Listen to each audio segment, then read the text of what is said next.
जैसा कि सुबह एक वीडियो में मैंने आपको बताया कि BPSC TRE teacher recruitment examination को लेकर के बात करें तो बीएड पटना हाई कोर्ट के द्वारा भी ये फैसला दिया गया। माननीय सुप्रीम कोर्ट की चीज़ों को उन्होंने ऐसे में बरकरार रखा और कहा कि अगर माननीय सुप्रीम कोर्ट कहती है कि बीएड अभ्यर्थी प्राइमरी के लिए एलिजिबिलिटी नहीं रखते हैं तो यहाँ पर वही चीज़ आपका बिहार के लिए भी लागू होता है। बिहार स्टेट आपका इंडिया से बाहर नहीं है, लेकिन यहाँ पर बिहार सरकार के द्वारा जब हम शिक्षक नियुक्ति को लेकर के बात करते हैं तो एक एसएलपी स्पेशल लीव पिटीशन जो है वो याचिका दायर की गई है। ये कहा जा रहा है कि जब हम अपर मुख्य सचिव के पाठक महोदय की बात करते हैं तो सुप्रीम कोर्ट में एक याचिका जो है वो दायर की गई है बिहार सरकार की तरफ से कि बीएड अभ्यर्थियों को जो बिहार टीचर रिक्रूटमेंट एग्जामिनेशन है उसमें प्राइमरी में शामिल किया जाए।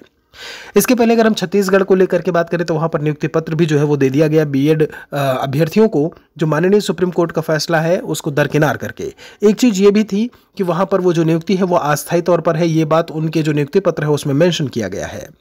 यहाँ पर अब अगर हम बात करते हैं आपके पटना हाई कोर्ट ने जो फैसला दिया कि जो बीएड अभ्यर्थी हैं वो आपके प्राइमरी में शामिल नहीं होंगे। उसके बाद अगर हम सरकार को लेकर के बात करें तो अधिवक्ता रमेश कुमार ने फर्स्ट बिहार से बात करते हुए ऐसे में जो न्यूज़ चैनल है उससे बताया कि उम्मीद अब इस बात की है कि जब तक माननीय सुप्रीम कोर्ट में, चूंकि अब अभी तक डेट दी नहीं गई है, जो बिहार सरकार ने माननीय सुप्रीम कोर्ट में एसएलपी दायर की है तो डेट होगी और उसके बाद कब कुछ फैसला निकल करके आता है वो तो वक्त ही बताएगा। लेकिन ऐसे में जो प्राइमरी टीचर की जो नियुक्ति है वो कहीं ना कहीं उस पर अब लगाम लग चुकी है। जो अक्टूबर मिड की डेट दी गई थी, दूसरे सप्ताह की डेट जो बताई गई थी जब हम सचिव जी की बात करते हैं उनके द्वारा, तो वो कहीं ना कहीं वो डेट अब आपको और आगे जाती हुई देखने को मिलेगी। और यहाँ पर जब हम बीएड को शामिल करने को लेकर के बात करें तो अभी स्टूडेंट्स जो है वो कल से ही ये क्वेश्चन पूछ रहे हैं, ये सवाल आपका बन रहा है ऐसे में कि कट ऑफ। तो ये बात आप भी समझदार हो बहुत अच्छे तरीके से कि जब बीएड बाहर हुआ था तो कट ऑफ कम हुई थी। अभी अगर बीएड शामिल करने को लेकर के बात हो रही है, शामिल होता है तो कट ऑफ आपकी फॉर श्योर है कि वो ज़्यादा जाएगी। जो हम 55-60 के आसपास बता रहे थे वो आप मान के चलिए 65-70 के आसपास आपको कट ऑफ जो है वो देखने को मिल सकती है।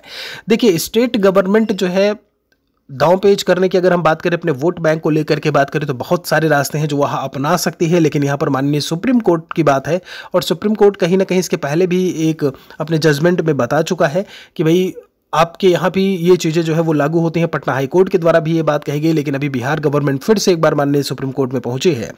तो अब सरकार के ऊपर है कि क्या कुछ ऐसे में दांव पेच उनके द्वारा खेला जा रहा है, खेला जाएगा और बीएड अभ्यर्थी जो है वो शामिल प्राइमरी में हो पाएंगे कि नहीं, वो तो समय ही वक्त ही बताएगा। कुछ और अपडेट मिलेगी, डेट आती है, कुछ तारीख मिलती है ऐसे में तो हम आपको उससे अवगत जरूर करवाएंगे। लगभग 3,90,000 बीएड पास कैंडिडेट्स हैं जो कि जिनके रिजल्ट पर पूरी तरीके से रोक लगी है।